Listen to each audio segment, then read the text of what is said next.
देखिए कितना मज़ेदार टमाटो केचप है। आप इसे टमाटर का केचप कहिए या टमाटर मसालादार या हांडी का मसाला, आप इसे जिस नाम से भी पुकारेंगे बहुत ही बेहतरीन है।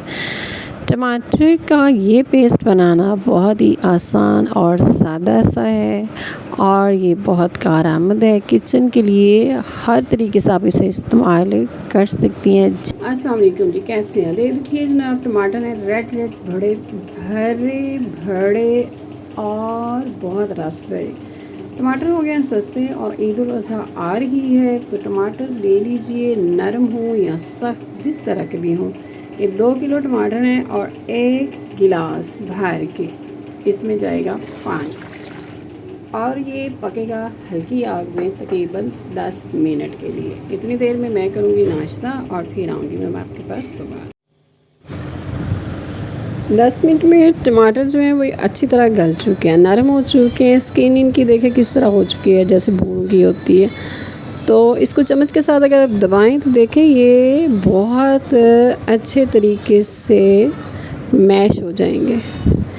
तो आप यहाँ पर क्या कर सकते हैं, आप चाहें तो इसमें 1 गिलास पानी डाल सकते हैं। हरी मिर्चें 6 से 7-8 बड़ी हरी मिर्चें, इसमें सिरका सफ़ेद बड़ा चम्मच और इसमें ये नमक है 1 चम्मच। इसके बाद इसमें रेड चिली पाउडर, सुरख मिर्च की आप पाउडर डालेंगे, इसमें 1 चम्मच भर के डाल दीजिए और इसको पकाइए। चाहे तो इसमें 1 गिलास पानी आप डाल सकते हैं, जैसा कि मैंने पहले कहा। अगर इसमें पानी डालें तब भी आप इसमें अब आपको कम से कम 10 से 15 मिनट पकाएंगे। इस सूरत में अगर आपने पकाना हो तो 5-7 मिनट इसको पका लीजिए। अगर पानी डालें तो 5 से 10 मिनट आप इसको अच्छी तरह पकने देंगे। पकने के बाद ये इस फॉर्म में हमारे साथ आ जाएगा। अब आपके पास अगर चॉपर है या ब्लेंडर है, जो भी है, आपने इसमें उसको अच्छी तरह चॉप करना। इसमें जो हरी मिर्चें नज़र आ रही हैं, जो चीज़ आपने इसमें डाली है वो सब इसके अंदर चॉप करेंगे। ये बहुत अच्छी तरीके से मिक्स हो जाएगा। अगर आप इसे चॉपर में चॉप करें तो एक ही दफ़ा में सारे मिक्सचर इसके अंदर डालें और इसको चॉप कर लें। ब्लेंडर में करें जैसे कि मैं अभी कर रही हूँ ब्लेंडर के अंदर, तो आप ब्लेंडर में इसको थोड़ा थोड़ा करके डालें ताकि वो अच्छी तरीके से इसका पेस्ट बन जाए।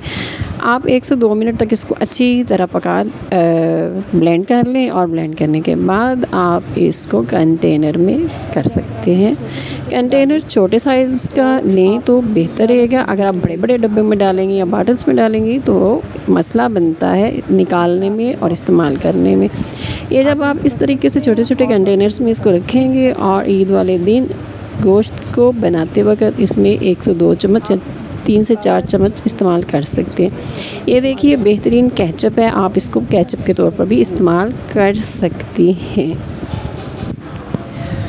देखिए ये बहुत ही आसान और सादा से तरीके से आप इस मौसम में केचप को महफूज कर सकते हैं, टमाटर्स को महफूज कर सकते हैं। और जब आप इसे इस्तेमाल करेंगे तो मुझे अपने दुआ में याद रखिएगा। अल्लाह हाफ़िज़।